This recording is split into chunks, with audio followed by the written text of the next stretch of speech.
भगवान श्री हरि आपको वरदान देंगे, प्रदान करेंगे, आपका जीवन सुखमय रहेगा। आप लोगों से हमारा नम्र निवेदन है कि आज श्री हरि की मिलन सुदामा कृष्ण मिलन कार्यक्रम आपके बीच में विभिन्न झांकियों के साथ दिखाया जाएगा। पंडित जी आचार्य राजेंद्र प्रसाद जी तिवारी भगवान श्री हरि की प्रसादी लेकर ही आपने और कल कथा का मराठी में भगवान की कथा को श्रवण कीजिएगा। और हमारा YouTube चैनल बहुत बहुत आभारी है। जय श्री राम, जय श्री राधे, जय श्री कृष्ण। राधे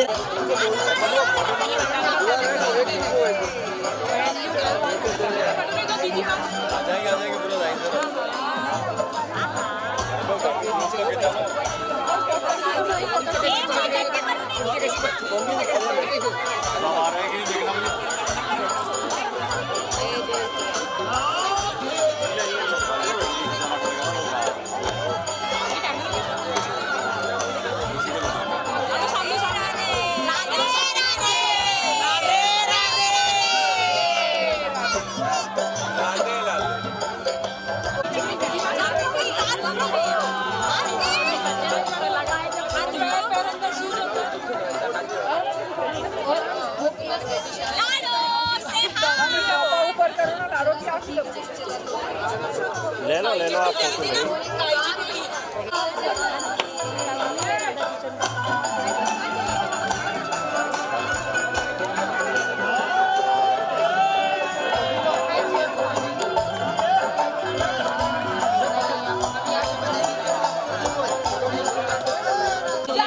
जी ने तपस्या किया, मैंने का नाम की अप्सरा ले जाकर और 60,000 तपस्या। राधे राधे कावली गोरी ले ले। राधे राधे बोलो मामी राधे राधे बोलो लाडो राधे राधे लेना बे बड़ी उम्र होगी फिर से चलेगा। चलो फिर से यहाँ इधर देखो इधर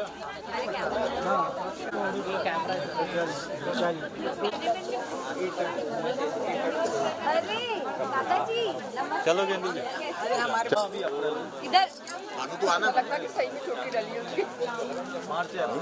बिट्टू दादा आजा आजा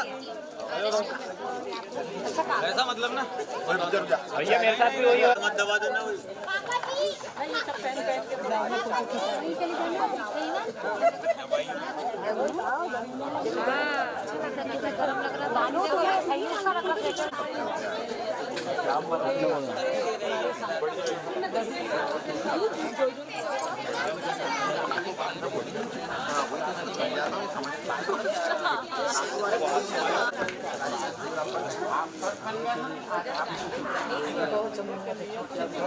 भाभी फोटो लो ना ये ले लो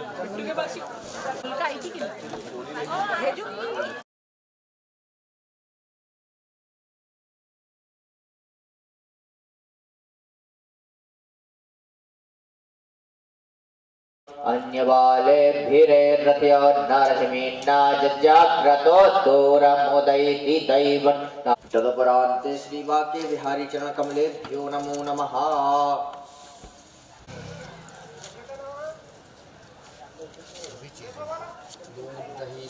हवामहे प्रियाणात्वा प्रियपतिगुं हवामहे निधिनात्वा निधिपतिगुं हवामहे वसो सर्वधम्मागायत्वा सहस्तो महाशः छन्दश आवृतः शः प्रमारिखयः सप्तदेव्याः पूर्वे खां पन्थां मनुदृश्य धीरा अन्नवालेभिः ज्योतिखां ज्योतिः कन्दन्मे मनः शिव संकल्पमस्तो जय न कर्माण्यपसो मणिखिलो यज्ञे गृह्णवन्ति पिदथे भूधीराः जदपूर्वं यक्षमन्तः प्रज्ञा नमोता चेतो धृतिश्च ज्योतिरन्तरव्रतं प्रजासु यस्मान्नदिते किञ्चन कर्म क्रियते तन्मे मनः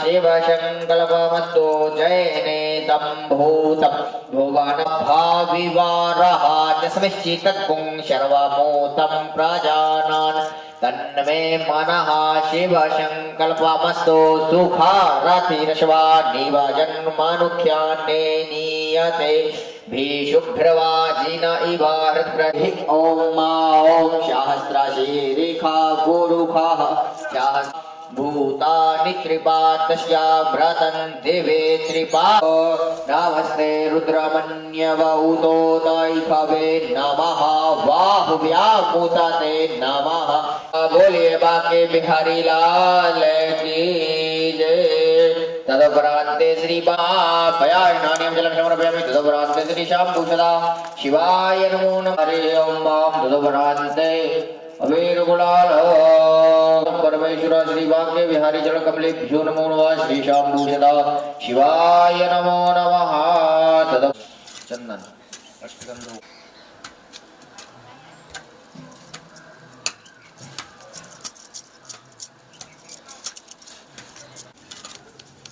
हरे ओम श्री शाम्भूषदा शिवाय नमो नमः त्रिशूल है नाशक शूल है वाहिडाज बचावन वारे शिव शंभु की महिमा अपार ये दानी बड़े भोले भाले हैं श्री भगवती जगदम्बिकायै नमो नमः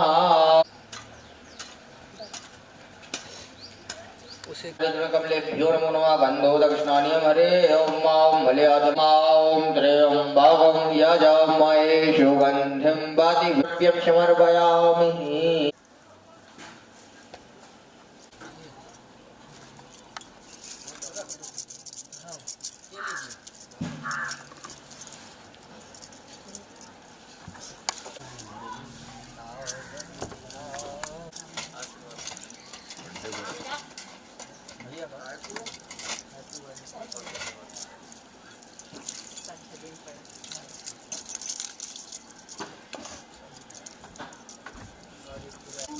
हाँ लगाते हैं लेकिन है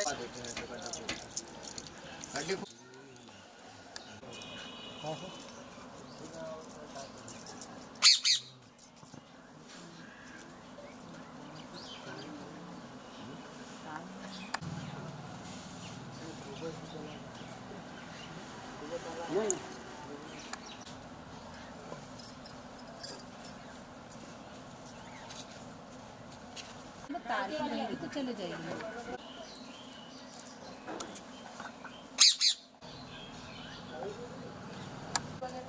कपड़ा चेंज थोड़ा सा दही और ला दे थोड़ा सा दही लाओ लोटे में रखा फ्रिज में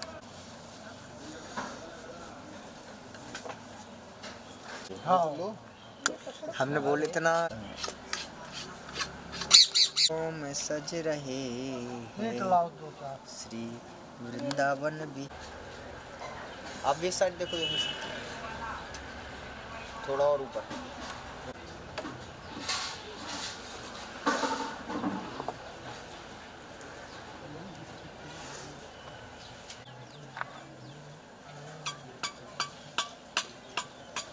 एक मिनट बिल्कुल पैर में तो नहीं लग गया नहीं लगा। इधर देख सामने देखी दीदी इधर ही सामने देखिए थोड़ा इधर देख रहा है इधर उधर हाँ इधर भी देख लो कौन देख रही हूँ अच्छे दिख रहे तो उधर देखो लगातार तो मुस्कुराते सही बात। कान्हा जी मुस्कुरा रहे पंडित जी मुस्कुरा रहे दोनों को देखते रहो ऐसा लग रहा है। हम थोड़ा सा लगा सकते हैं क्या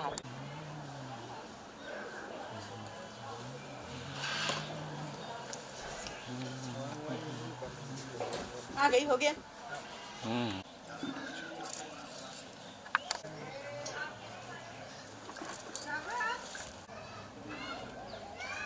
नीचे कुछ रखते तो अच्छा रहता कि भगवान ऊपर आ जाते इतनी हाइट फोटो की बढ़ रही थी। चलो सभी जगह वो भी अपना समर्पयामि तदुपशा सरस्वती पंचदाशो देशे भविष्यतिता पंचामृष्णानि जलं समर्पयामि पंचामृष्णानान्ते तदुपरान्ते वस्त्रोपवस्त्रम् ओम मां शीतवातोषसन्त्राणं लज्जां रक्षणं परं दैलं करणं वस्त्रं मतः शान्तिं यज्ञोपवीतं परमं पवित्रं प्रजापते सहजं पुरुषात् आयुष्यमग्रं प्रतिमञ्जु शुभ्रं यज्ञोपवीतं वल्मस्तु तेजः यज्ञोपवीतं समर्पयामि यज्ञोपवीतान्ते तदुपरान्ते भावार्थे अलङ्करणार्थे अक्षतान् समर्पयामि हरि तदुपरान्ते स्वामिन्द्रस्त्वां बृहस्पतिः त्वामुखदि सौमु राजा विद्वान् यक्षमा दमुच्यत चन्दनानुलेपनं समर्पयामि चन्दनानुलेपनान्ते तदुपरान्ते पुष्पं पुष्पमालां दूर्वाङ्कुरान् बिल्वपत्रान् अर्पणं बिल्वपत्रं समर्पयामि पुष्पं पुष्पमालां समर्पयामि तदुपरान्ते श्रीशाम्भूषदा शिवाय नमो नमः तदुपरान्ते सुगन्धितद्रव्यं द्रव्यान्ते तदुपरान्ते धूपं दीपं दर्शयामि नैवेद्यं नैवेद्यामि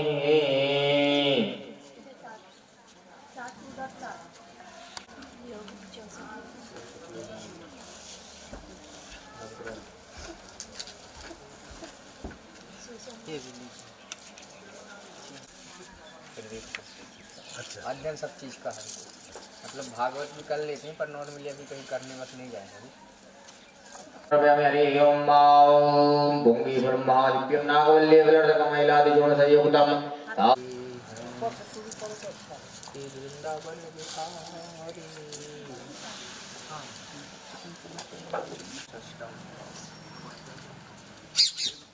हरि ओम मां हिरण्यगर्भगर्भस्थं हैमे बीजं विभावशो अनन्तपुण्यफलदः मतः शान्तिं प्रियक्ष्मेन द्रव्यदक्षिणा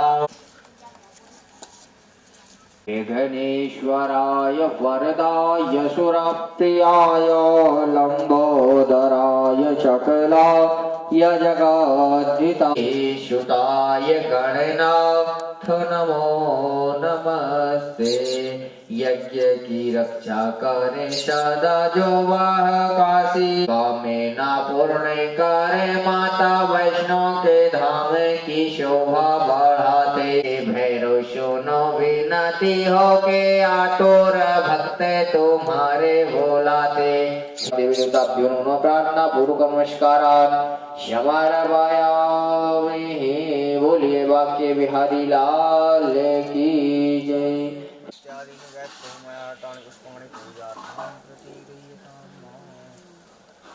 सूर्यो आजयत श्रोत्राद्वयस्य प्राणस्य मुखा दग्निरजायत ओम अग्निर्ज्योतिर्ज्योति अग्निभिः नमः ज्योतिः स्वाहा शारं भुजगेन्द्रहारं सदा वसन्तं हृदयालवृन्दे भवं भवानी सहितं नमामि वन्दारमाला गुलतालिकाय कृपालमाला शिवशेखराय दिगंबराय च दिगंबराय नमः शिवाय च नमः शिवाय त्वमेव माता च पिता त्वमेव बन्धु सखा त्वमेव विद्या द्रविणं त्वमेव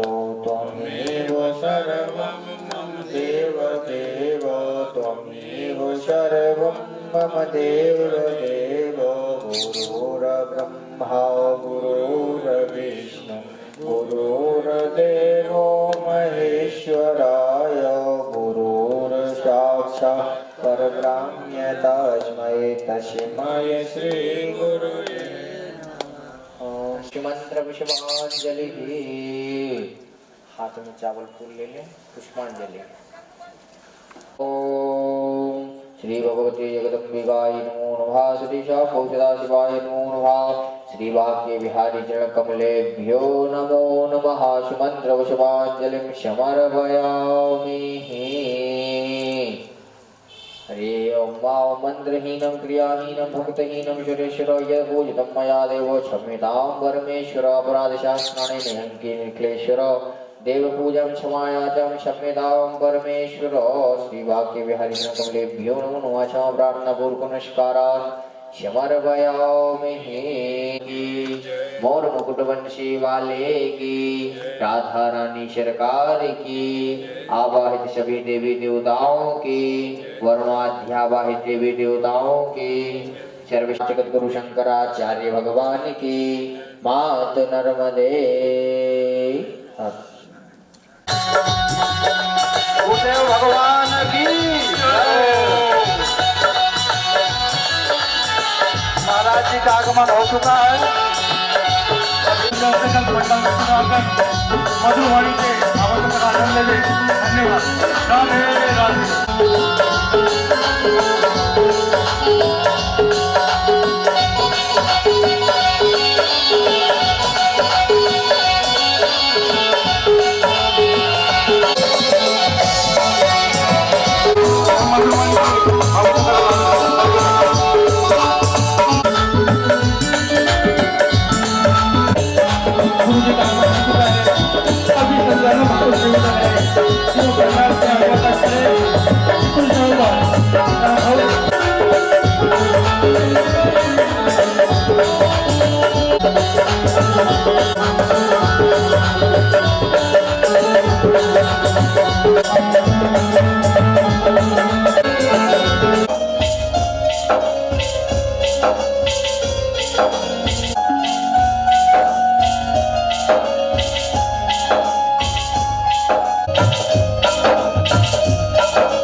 जय श्री कृष्ण। आइए कुछ ही क्षणों पश्चात आप लोगों के समक्ष भगवान की कथा प्रारंभ होने जा रही है। मैया जय श्यामा गौरी तुमको निस दिन धावत, मैया जी को सदा मनावत, हरि ब्रह्मा शिवरी। ओम जय अम्बे गौरी। मैया जी को सदा मनावत, हरि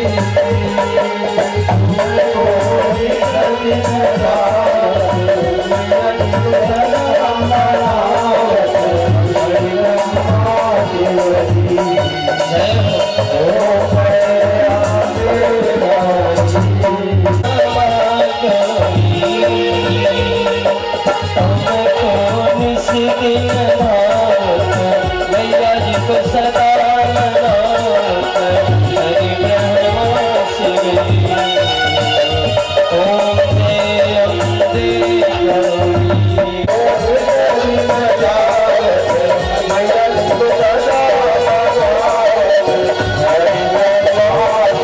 मैया जी को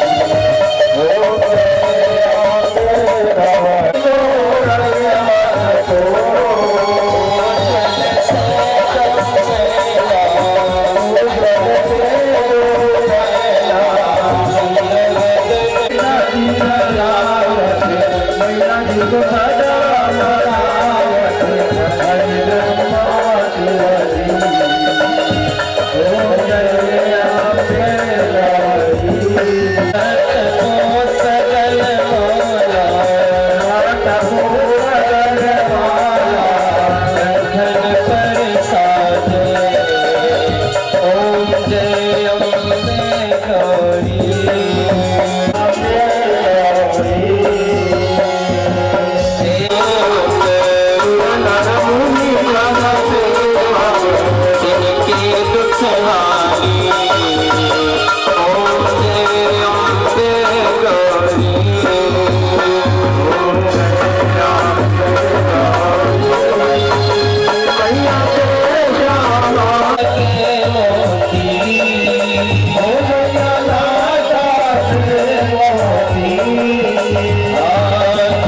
कार्तिक चंद्र दिवाकर जत समझो छी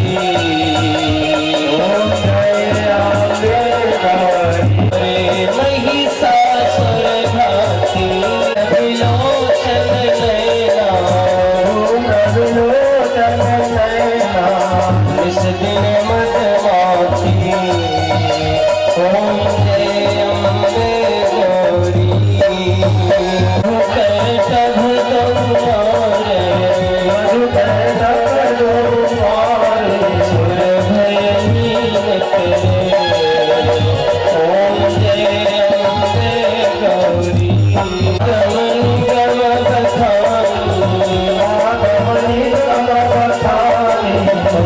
शिव पटरानी ओम जय अम्बे गौरी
संपत्ति पाले ओम जय अम्बे गौरी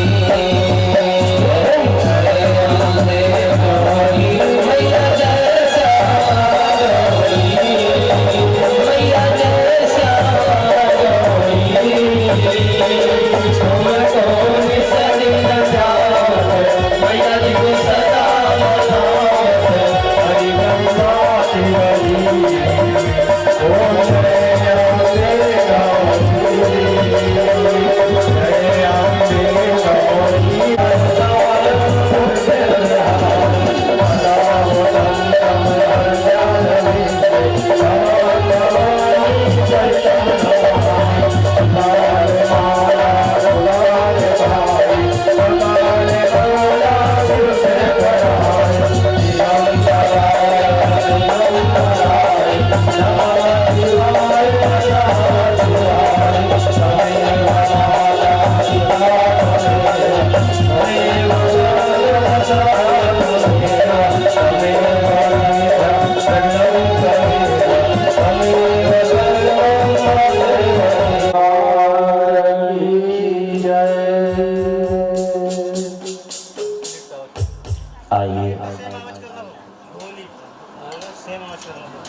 भगवान की कीर्तन करेंगे और कीर्तन के बाद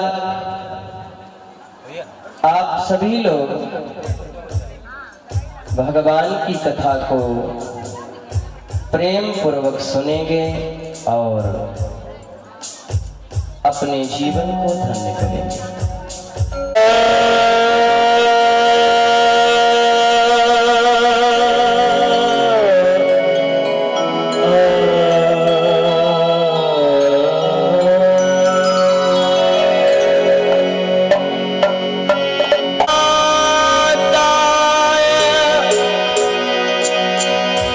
सूर्य कोटि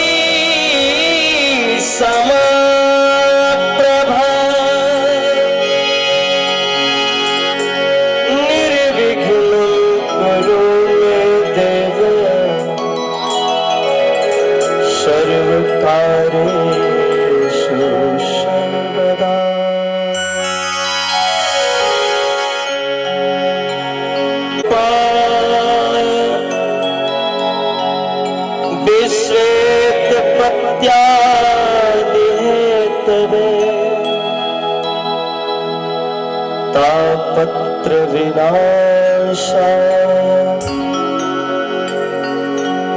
श्री कृष्णाय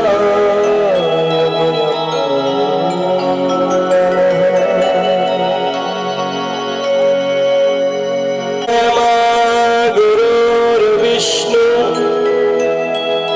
गुरुर्देवो महेश्वरः गुरुर्साक्षात् परं ब्रह्म तस्मै श्री गुरुवे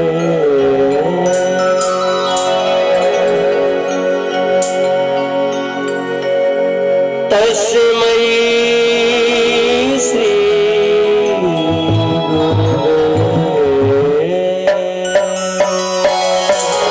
भगवान की जय। कृष्ण कन्हैया लाल की जय हो। अपने मात पिता की जय हो। श्रीमद्भागवत महापुराण की जय हो। बाल कृष्ण भगवान की जय हो। राधिका रानी की जय हो। हर हर हर हर महादेव। सर्वप्रथम भगवान की कीर्तन करते हुए हम सब लोग भगवान के चरणों में चलते हैं। सुखदेव मुनि के चरणों में चलते हैं, जहां भगवान की लीला, सुंदर सुंदर लीला का बखान कर रहे हैं सुखदेव महाराज। तो आइए किस प्रकार से चलेंगे। सीताराम सीताराम कहिए, जहां भी रहो ठाकुर जी को जपते रहिए।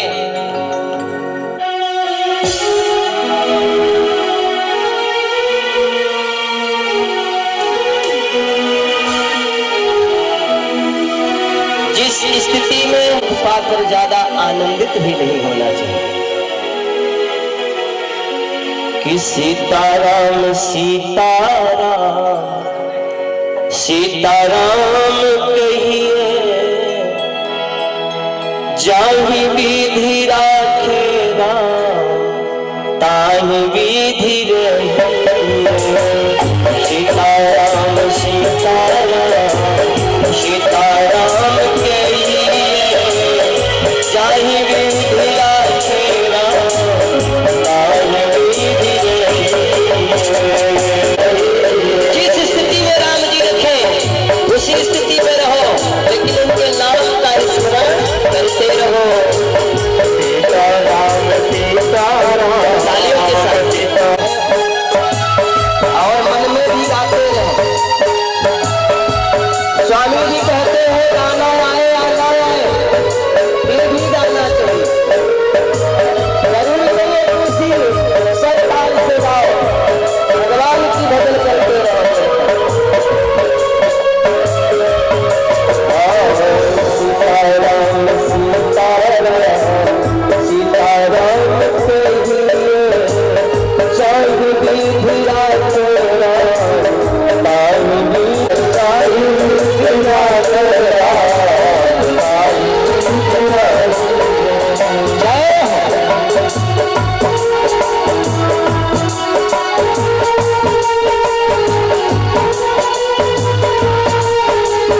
सौभाग्य से मिलन हुआ है, अपने अंदर किसी चीज का अभिमान मत लाना, किसी चीज का कभी अपने मन के अंदर ये मत लाना कि मैं ये हूँ, ऐसा मत सोचना।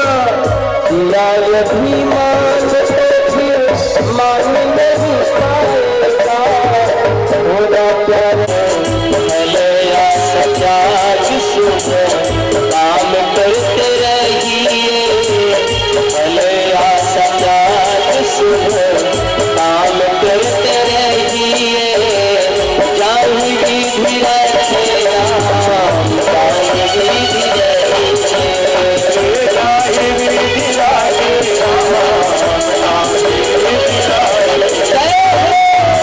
सोचना मैं करता हूँ, मैं नहीं करता, हम तो निमित्त मात्र हैं, करने वाला तो ठाकुर बैठा है।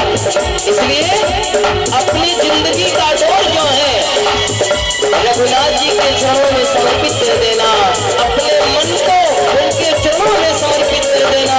ठाकुर तू करता है और नाम मेरा होता है, प्रभु आपकी कृपा से सब काम हो रहा है, अब करते हैं तुम कन्हैया मेरा नाम हो रहा है, करता तो मेरा कन्हैया है। और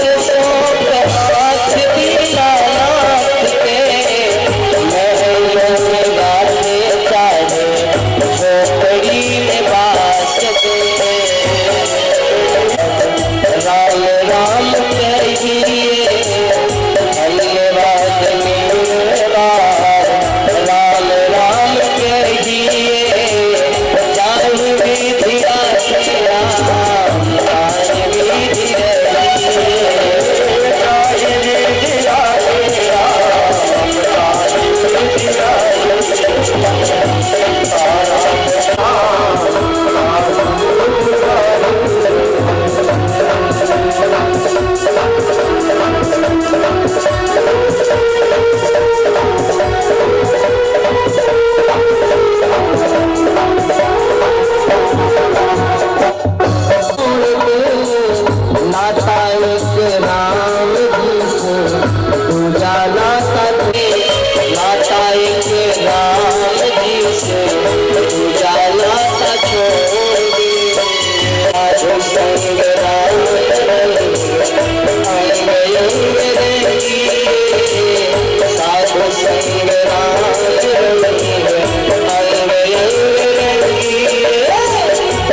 एक संत जी थे और कथा सुना रहे थे।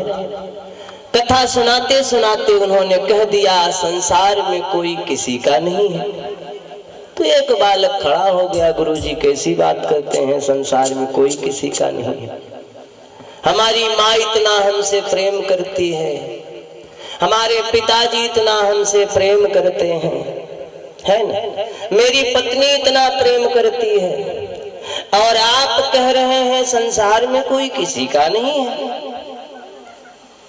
तो गुरुदेव जी ने कहा बेटा मैं जो कह रहा हूं उसे मान लो। ने कहा बेटा एक काम करो। बोले क्या? बोले कुछ क्षण के लिए तुम यहीं लेट जाओ, चल जाएगा माँ कितना प्रेम करती है, पिता कितना प्रेम करता है और पत्नी कितनी प्रेम करती है। अभी इसका परीक्षण हो जाएगा।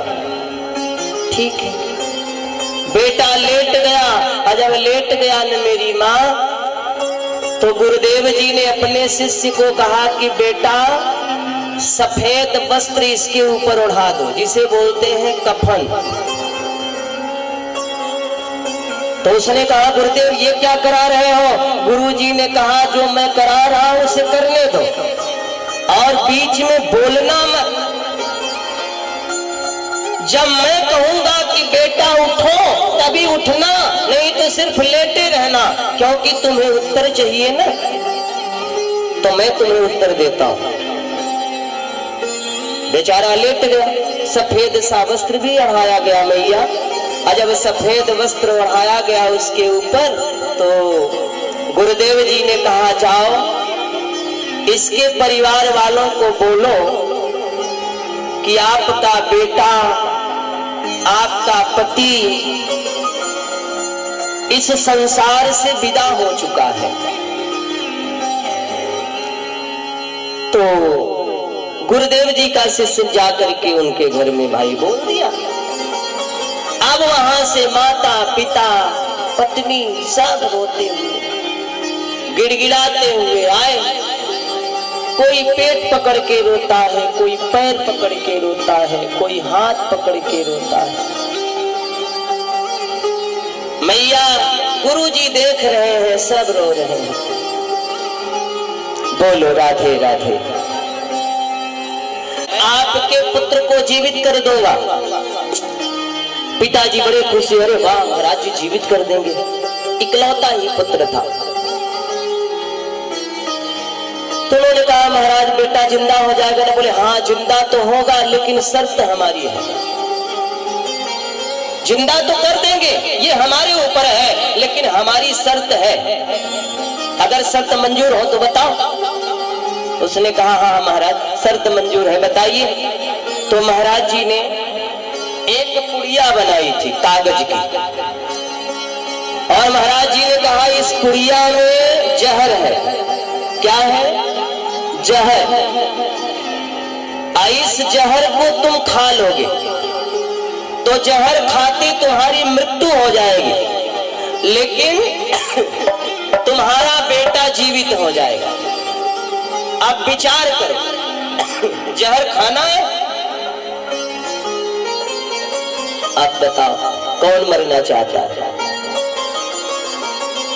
अब कोई मरना तो चाहता नहीं। अब पिताजी ने कह दिया कि महाराज कैसे होगा, हम मरना नहीं चाहते। गुरुदेव जी ने कहा भाई जहर खाओ बेटा जीवित। तो पिता ने तुरंत जवाब दे दिया कि नहीं महाराज ऐसे हम नहीं कर पाएंगे। तो गुरुदेव जी ने कहा कोई बात नहीं। माँ को उन्होंने बुलाया और कहा माँ अगर बेटे को जीवित देखना चाहती हो तो इसमें जहर है, और इस जहर को तुम पी लो, खा लो, और तुम खा लोगी तो तुम्हारी तो मृत्यु हो जाएगी, लेकिन तुम्हारा बालक जो है वो जिंदा हो जाएगा। लेकिन माँ ने कहा महाराज ये कैसे होगा? माँ ने भी जवाब दे दिया, अरे एक बेटा मर गया तो शायद भगवान दूसरा दे देंगे, देवी तुम बताओ। तो देवी ने कहा कि महाराज बात ऐसी है, मैं जहर नहीं खाऊंगी। पति जी मर गए तो कोई बात नहीं, वैसे भी हमारे माता पिता कहीं दूसरे जगह देख करके कर देंगे, कलयुग में हो भी रहा है, लेकिन मैं जहर नहीं खाऊंगी। आज सबका पता चल गया कितने प्रेम करते हैं, ठीक है। और जो जैसा करता है उसका वैसा ही फल पाता है। आप जो करेंगे अपने लिए करेंगे, ठीक है, दूसरे के लिए नहीं करेंगे। आप दान करते हैं, पुण्य करते हैं, भोजन कराते हैं, गैया की सेवा करते हैं, भगवान की सेवा करते हैं, राम नाम रटते हैं, अपने लिए करते हैं। आपके इस पूजा पाठ में दान पुण्य में अधिकार किसका है मालूम है? पत्नी का अधिकार है। पति अगर पुण्य काम करता है तो उसका आधा अधिकार पत्नी का हो जाता है, लेकिन पत्नी अगर पुण्य काम करती है तो पति का नहीं होता। आप उन्होंने कहा कि महाराज जी ने कहा कि बेटा अब उठकर बैठ जाओ और पहचानो इन तीनों में से कौन तुम्हारे हैं। बेटा उठा और उठने के बाद जब माता पिता पत्नी दौड़े, अरे अरे अरे फिर रोने लगे, दौड़ करके हृदय से लगाने की कोशिश किया तो बेटा ने कहा बस करो, आज हमें पता चल गया कौन किसका है इस संसार में। तभी तक हमारी और आपकी इज्जत है। और जिस दिन प्राण निकल गया न मेरी माँ, 1 घंटा भी रखना मुश्किल पड़ जाता है। भूमि पहुंचाने के बाद मालूम है 6 दिना तक प्रिया रोती है, 4 दिना तक भाई रोता है, और जन्म जन्मांतर तक माँ रोती है, क्योंकि जिसने पैदा किया है वो दर्द को समझती है। और उसके बाद धीरे धीरे धीरे धीरे सब भूल जाते हैं। भूलते हैं कि नहीं? मैं वो फालतू बात तो नहीं कर रहा हूं, बताओ। धीरे धीरे भूल जाते हैं। कभी कभार याद आती है, अपने कार्य में लग जाते हैं। अच्छा, मनुष्य को याद कब आता है सच्चाई? तो जाने के बाद मालूम है मैया क्या करता है? जाने के बाद जब तक उस मिट्टी को देखता है, और देखने के बाद जब उस लकड़ियों में आग लगा दी जाती है, उसके बाद मनुष्य की आत्मा हिल जाती है, अपने पाप कर्म का प्रायश्चित करता है। क्या होता है मालूम है? भागवत कथा में अभी आप लोगों का मन एकदम शुद्ध है, ऐसा लग रहा है महाराज जी बिल्कुल सत्य कह रहे हैं। आज के बाद हम लोग किसी की बुराई नहीं करेंगे, किसी की निंदा नहीं करेंगे, अपने काम से काम रखेंगे, है ना? ठाकुर जी में मन लगाएंगे, क्योंकि ठाकुर जी के चरणों में मन लगाने से ही हमारा कल्याण है। लेकिन मैया होता क्या है, अभी तक तो सोच रही है, जब ये पंडाल के बाहर जाएंगी ना तो ऐसा लगेगा जल्दी चलो, जल्दी जल्दी पैर बढ़ाती है आप लोग। क्यों? घर पर वहां बनाई गई है। नर्क और स्वर्ग शास्त्र में लिखा है, गरुड़ पुराण का प्रमाण है। उसमें लिखा है जो पुरुष मांस खाता है उसकी बड़ी ताड़ना होती है। जो मनुष्य मदिरा पीता है, मदिरा समझते हैं, शराब जिसको बोलते हैं, जो शराब पीता है, स्वामी जी कहते हैं शास्त्र में लिखा है कि वो 100 गौओं का वध करता है, शराब लेता है अपने ऊपर। बताओ, इसलिए मनुष्य को शराब नहीं पीना चाहिए। और दूसरी बात, मांस नहीं खानी चाहिए। ये है, अगर कोई द्वार पर आए तो उसे खाली मत भेजना। आप 1 रुपए देना, 2 रुपए देना, थोड़ा चावल देना, लेकिन दे करके ही भेजना, खाली हाथ मत भेजना। क्योंकि आप जो दोगे वहां मिलेगा, वहां मिलेगा। ऐसा हमने गरुड़ पुराण में पढ़ा है कि अब और तीनों नदियों को पार करना बड़ी कठिनाई होती है। तो जानती है मैया, एक गौ माता जो है, इनकी पूंछ पकड़ करके हम पार करते हैं उन नदियों को। पहले रेंगना पड़ता है। ये आत्मा क्या है? अमर है। आत्मा मरती नहीं। मरती क्या है? हमारी और आपकी शरीर है। शरीर मरती है, आत्मा नहीं मरती। आत्मा न किसी के अस्त्र शस्त्र से कटती है, और ना ही जलती है, ना ही मरती है। तो होता क्या है, जब हम यहाँ से जाते हैं, पहले आप लोगों ने देखा होगा गीध रहते थे, गिद्ध जिसे बोलते थे। अब आप लोगों ने कहीं देखा गिद्ध को? आज के प्रवेश में लोग मांस खाना ज्यादा प्रारंभ कर दिए।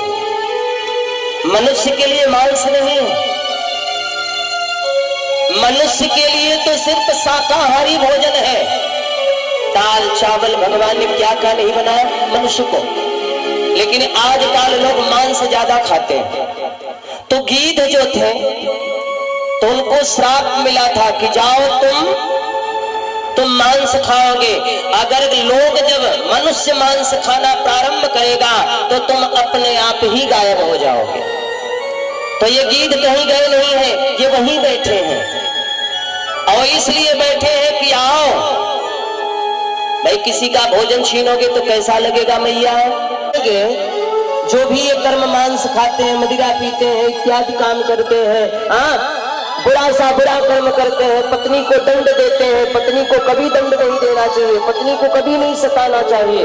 जो ऐसा बुरा बुरा कर्म करके जाते हैं वहां, तो फिर जो गरुड़ पुराण में लिखा है कि बिच्छू, बिच्छू समझते हैं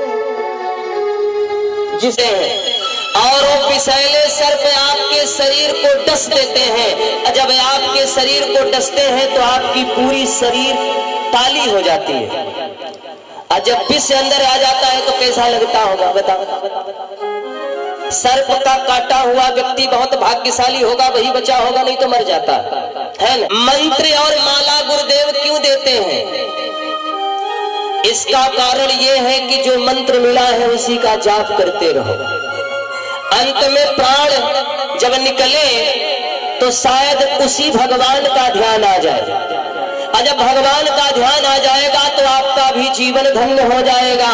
आप भगवान के पास पहुंच जाएंगे, आपको कोई कष्ट झेलने की जरूरत नहीं पड़ेगी। तो नरक में क्या क्या होता है?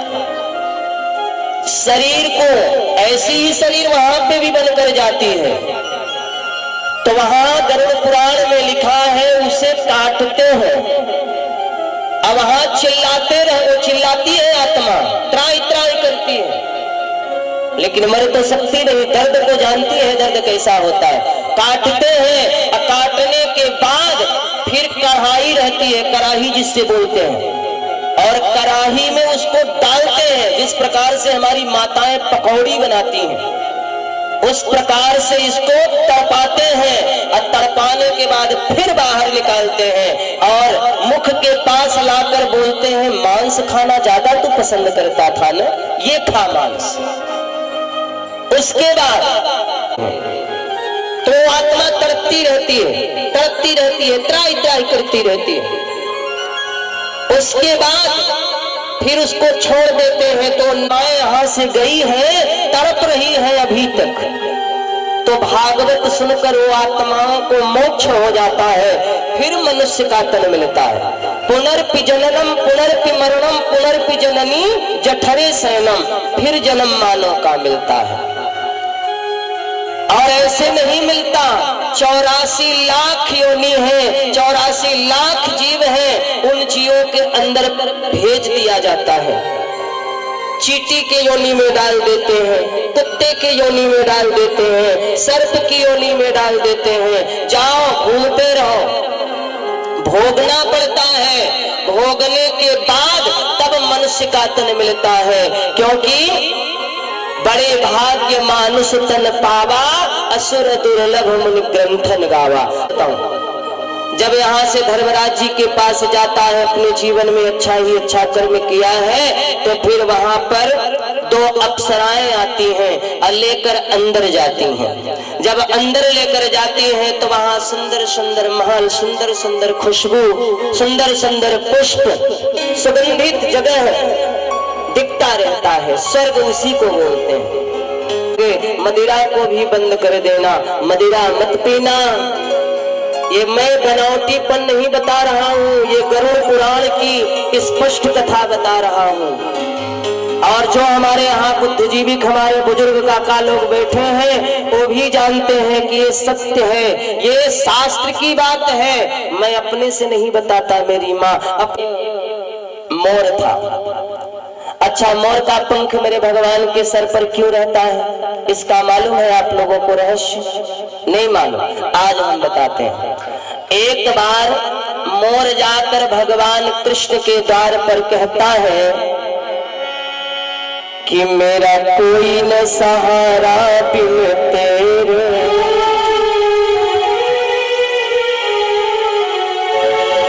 कि मेरा कोई न सहारा बिन तेरे, नंदलाल सवरिया मेरा कोई न सहारा बिन तेरे, नंदलाल सवरिया मेरा कोई न सहारा बिन तेरे, नंदलाल सवरिया मेरा कोई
द्वार पर प्रभु कृष्ण कृष्ण कृष्ण जपता रहा। अब भगवान का है कोई दर्शन दे, और जब भगवान दर्शन नहीं दिए तो एक पक्षी आ रहा था उड़ते हुए, और उड़ते हुए पक्षी आया और आकर के मोर से पूछा, भैया तुम रो क्यों रहे हो? उसने कहा, भैया क्या बताऊं, मैं कृष्ण कृष्ण आज 1 महीने हो गए कर रहा हूँ, लेकिन भगवान कृष्ण हमें दर्शन नहीं दे रहे हैं। तो उन्होंने कहा, दर्शन नहीं दे रहे हैं? बोले नहीं। तो बोले कि एक काम करो। बोले क्या? बोले यहाँ से जाओ, मेरे साथ चलोगे? उन्होंने कहा हाँ। तो बोले कि ठीक है। तो बोले राधा के पास क्या मिलेगा? उन्होंने कहा राधे के पास तो हर बातें होंगी। तो मोर ने कहा ठीक है चलेंगे। तो बोले चलो हम बरसाना चलते हैं। तो उसने बरसाना लेकर चल दिया। किसको लेकर चल दिया? वो पक्षी मोर को लेकर बरसाना गया। अब बरसाना जाने के बाद कृष्ण कृष्ण कृष्ण पुकारने लगा। जब कृष्ण कृष्ण पुकारने लगा तो राधा जी दौड़ के आई, दरवाजा खोली और दौड़ कर आई और उस मोर को हृदय से लगा लिया। तो जब लगाया तो मोर के आंखों से आंसू गिर रहा था। तो राधा जी ने पूछा, क्या बात है, क्यों रो रहे हो? उन्होंने कहा, क्या बताऊं, भला बताओ। मैं 1 महीने से कृष्ण के द्वार पर कृष्ण कृष्ण चिल्ला रहा हूँ प्रभु का दर्शन करने के लिए, लेकिन भगवान ने हमें दर्शन तो देना दूर है, उन्होंने हमें जल तक नहीं पूछा। बोले क्या? बोले इस बार जब जाना कृष्ण के द्वार पर तो वहां जाकर राधा राधा बोलना। क्या बोलना? राधा राधा बोलना। तो इस बार तुम्हें भगवान का दर्शन हो जाएगा। मोर ने सोचा ठीक है। लौट कर मोर फिर आया। द्वार पर जब आया राधा राधा राधा जब जपने लगा तो भगवान अंदर से बाहर आए, और जब अंदर से बाहर आए तो उस मोर को हृदय से लगा लिए भगवान और बोले, मोर रोने लगा। तो भगवान बोले, क्यों रो रहे हो? उसने कहा, रोऊं क्यों नहीं, 1 महीने से मैं आपके द्वार पर चिल्लाता रहा, आपने हमें दर्शन नहीं दिया प्रभु। कृष्ण कृष्ण कहकर पुकारता रहा, अरे दर्शन तो देना बहुत दूर की बात है, आपने हमें जल तक नहीं पूछा, मैं प्यासा हूँ कि नहीं और भूखा हूँ कि नहीं। तो भगवान ने कहा, मेरे तरफ से तुम्हें कष्ट हुआ? तो बोले हाँ। तो बोले कोई बात नहीं है, लेकिन आज से मैं तुम्हें बड़ाई देता हूँ। तुम्हारा मोर जो धरती पर पंख जो गिरेगा, उस पंख को मैं अपने सर पर रखूंगा। मेरे मकुट में तुम्हारा पंख जो है मेरे मकुट में लगा रहेगा। इसीलिए उनके सर, भगवान के सर पर हमेशा मोर मुकुट वाले बोलते हैं ना, मुरली वाले, कि मैं तुम्हें इतनी बड़ी बड़ाई देता हूँ, मेरे वजह से अगर तुम्हें कष्ट मिला है तो आज के बाद तुम्हारे जो पंख गिरेंगे वो मेरे सर पर होंगे। भगवान ने इतनी बड़ाई दे दिया मोर की। बोलो राधे राधे। एक अर्थी चली, फर्क दोनों में क्या है बता दे सखी। क्योंकि हमारे जो सरकार जी है ना, तो उनकी बड़ी इच्छा है और बार बार वहां से मैं उनका इशारा समझ रहा हूँ। सरकार हमारे सोच रहे हैं कहीं ऐसा ना हो कि महाराज जी आगे बढ़ जाए। और एक तरफ से एक सजी हुई दुल्हन डोली पर बैठ कर आती है, और जब दोनों की मुलाकात होती है ना, आज के 7-8 साल पहले मेरे बाबू साहब ने इस सुंदर सी भजन को सुना था। यदि आप वो मेरे को रिकॉर्ड करके भेज दीजिए ना। मैं बोला सरकार रिकॉर्ड तो नहीं, क्योंकि मेरा लाइव चलता है, रिकॉर्ड तो नहीं कर सकता, लेकिन मैं आऊंगा तो आपको कभी भगवान का ऐसा मौका मिलेगा तो आपको सुनाऊंगा जरूर। तो ठाकुर जी की कृपा से मौका भी मिल गया है ना। तो आइए, हो जाती है तो जो डोली में बैठी हुई दुल्हन है ना मैया, तो कहती है, अरे तुमने तो मेरा सब कुछ बिगाड़ दिया। तो अर्थी की आत्मा बोलती है, क्या बिगाड़ दिया बहना? उसने कहा, तूने मेरा शुभ कार्य अशुभ में कर दिया। उसने कहा बहन ये तुम्हारी भूल है, जो ये तुम सोच रही हो कि तुम्हारा शुभ कार्य मैंने अशुभ कर दिया। क्यों कर दिया? अच्छा बहन ये बता तेरे में मेरे में फर्क क्या है? एक टोली चली एक अर्थी चली, कि एक टोली चली एक अर्थी चली, फर्क दोनों में क्या है बता दे सखी, फर्क दोनों में क्या है बता दे सखी। एक टोली चली एक अर्थी चली,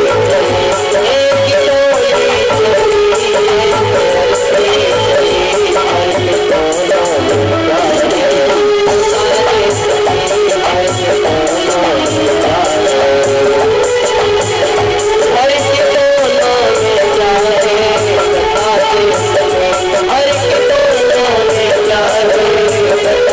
चली, फर्क दोनों में क्या है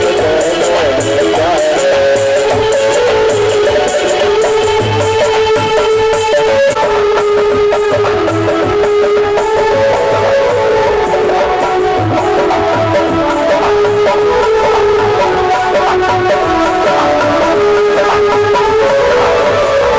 सखी,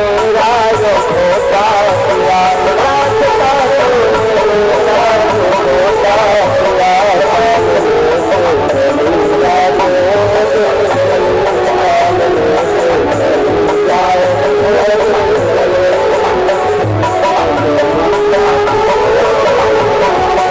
में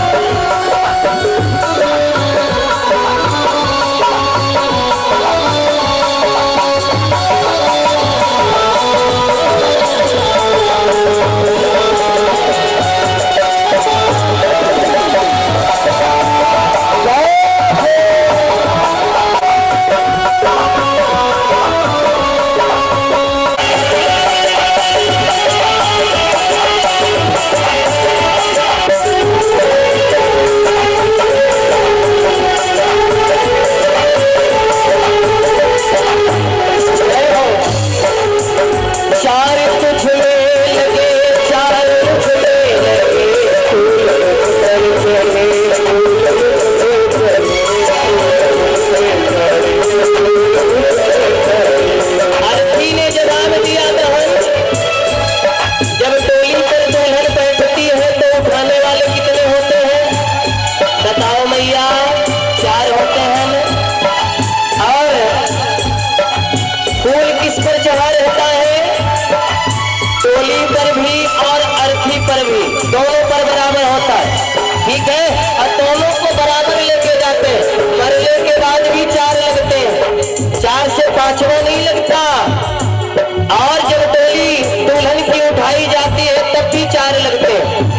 अब आज के कलयुग में 4 पहिया साधन भी हो गया है ना, तो उसमें भी 4 ही लगे हैं कि नहीं मैया बताओ? अच्छा 4 तुझ में लगे, 4 तुझ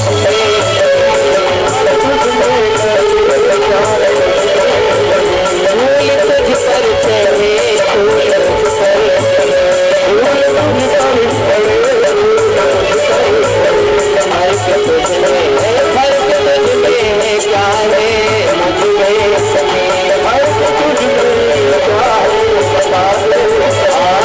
विदा हो चले अलविदा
सिंदूर से भरी है तो मांग मेरी भी भरी है, क्योंकि जब जिंदा में मांग भरी जाती है, अब मरने के बाद भी वही श्रृंगार होता है। जो 16 श्रृंगार नारी का होता है ना, तो वही श्रृंगार मरने के बाद भी होता है। तो उसने कहा बहन, जो चीज तुझ में है वही मुझ में है। हाँ चूड़ी तेरी हरी चूड़ी मेरी हरी, हम दोनों की सिंदूर से मांग दोनों की सिंदूर से हरी, मांग दोनों की हर कई इतना है तुझ में सखी, हर तुझ में है इतना मुझ में सखी, तू पिया हो पिया से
मुस्कुरा रहा है।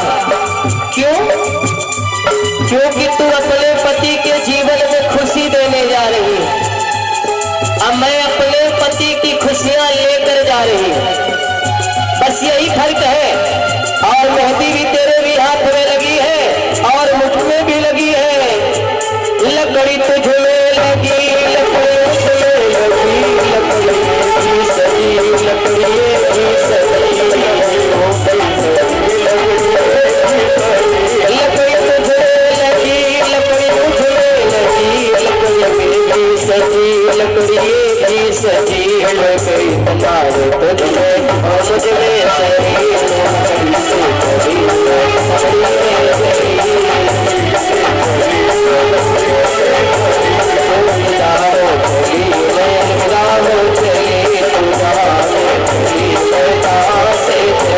हर की दोनों ने क्या है बता दे सके, हर की दोनों ने क्या है बता दे सके, हर की दोनों ने क्या है बता दे सके, हर की दोनों ने क्या दे सके, बता दे सके,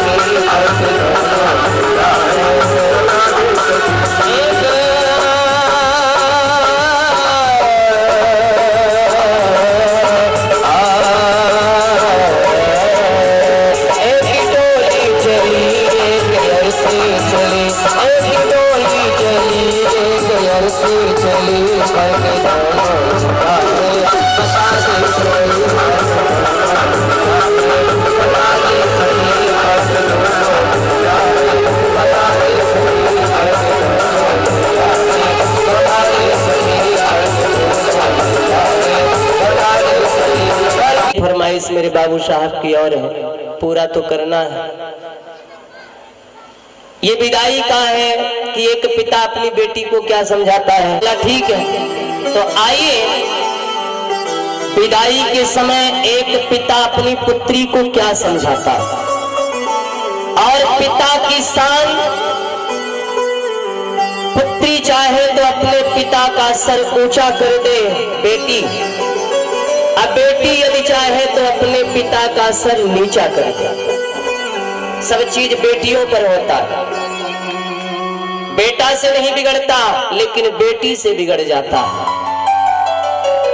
जब बेटी अपने जीवन में गलत काम करती है ना, तो पिता कितना घूट घूट कर रोता होगा, कम से कम उसके बारे में सोचना चाहिए।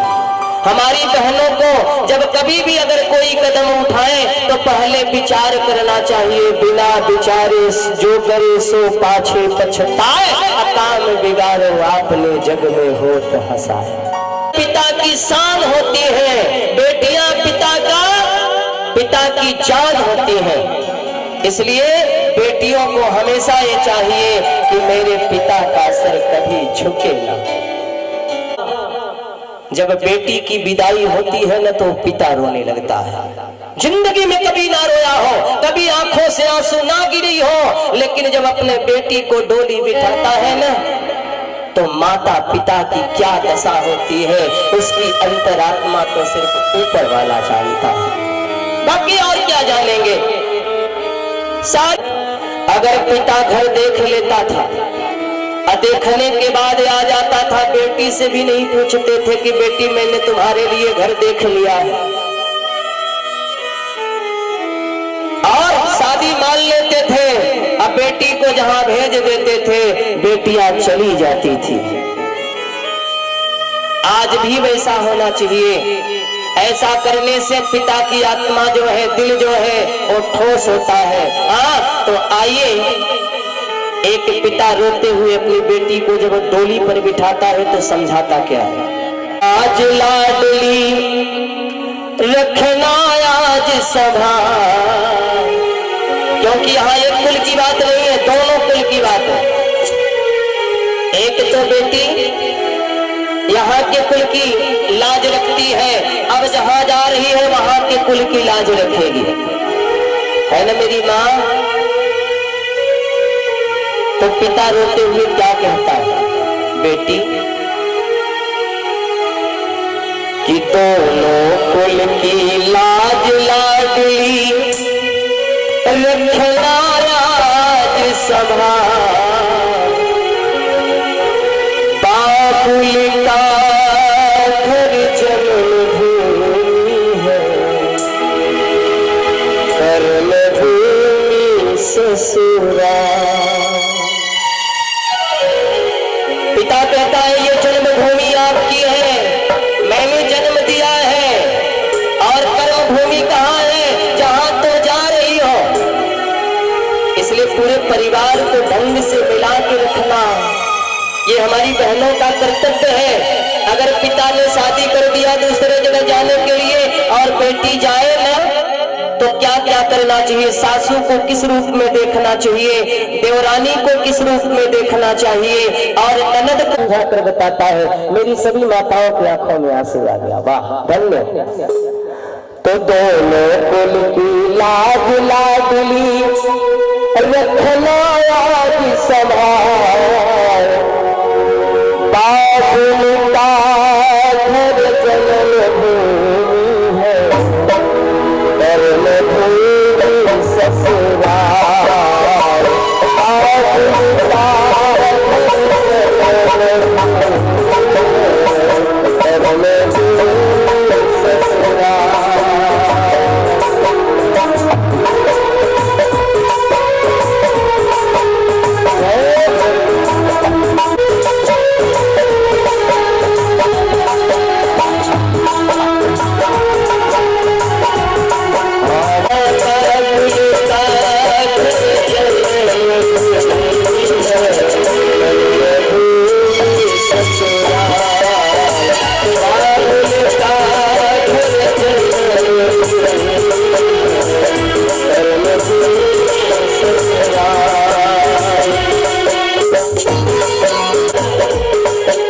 मास्टर साहब जो स्वयं दूसरे को शिक्षा देते हैं, उनके भी आंखों में आंसू आ गया। क्यों?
कितनी ममताएं होती है बेटियों और बेटियों को भी कितनी ममता है। सभी मेरे बहनों के भी आंखों में आंसू आ गया। इसलिए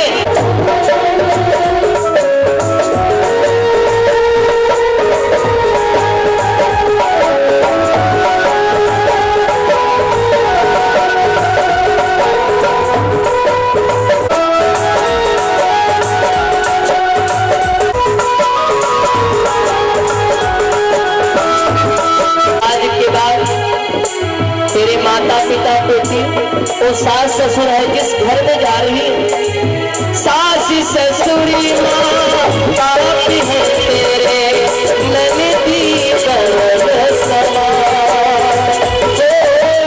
सास ससुरी माँ बाप है तेरे ननदी बहन समान। भाई के जैसे देवर जेठ है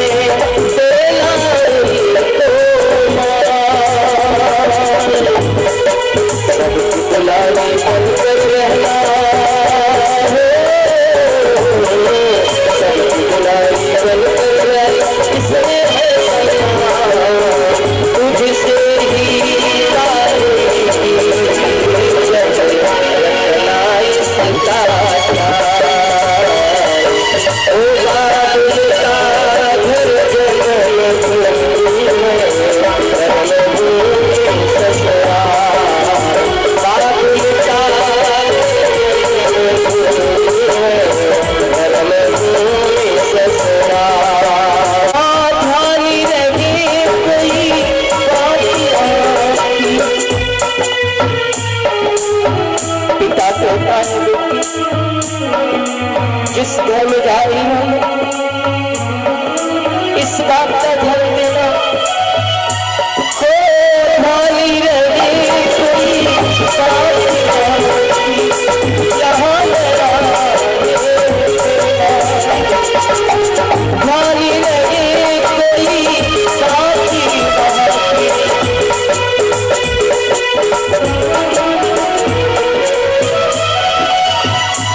रहे कोई साथी